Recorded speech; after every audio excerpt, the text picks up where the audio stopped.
And welcome back to The Count. We're moving on to story number 6 tonight, and that is the culture war.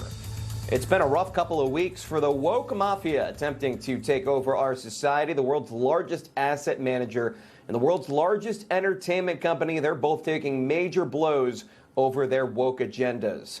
Jacquie Jordan, host of Front and Center with Jacquie Jordan, joins me now.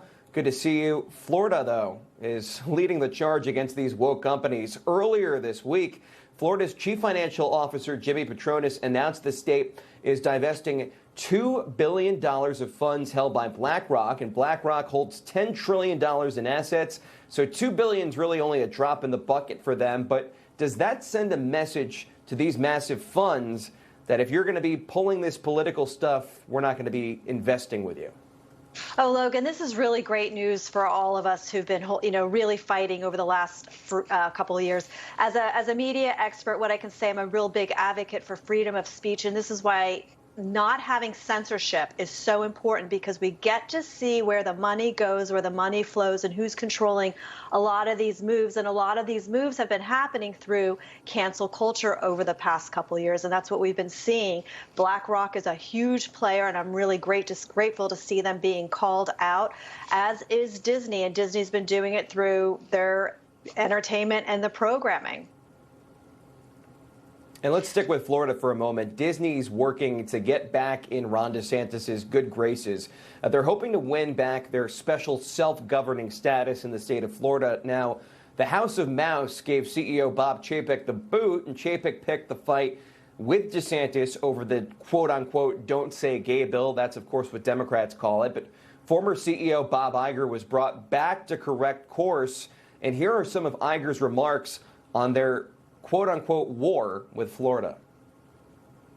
I was sorry to see us dragged into that battle, and I have no idea exactly what its ramifications are in terms of the business itself.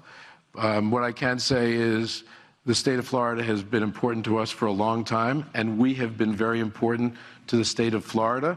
That is something I'm extremely mindful of and will articulate if I get the chance. Now, what does this move tell you? Yeah. Yes. Well, journalist Christopher Rufo has been really great at bringing some of this footage forward as he's been following this story for the past year as it relates to Florida.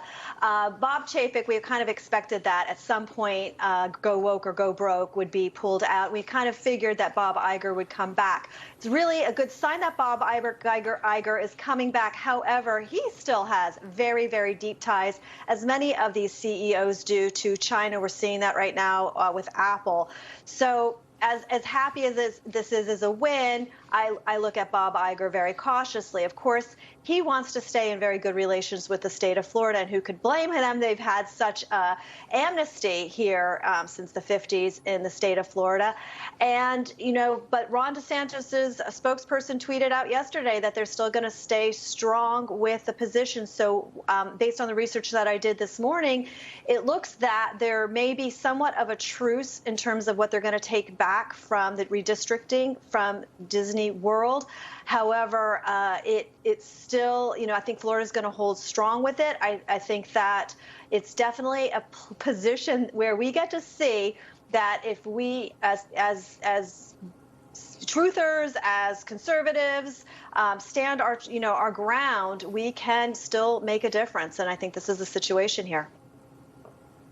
All right, Jacquie Jordan, thank you.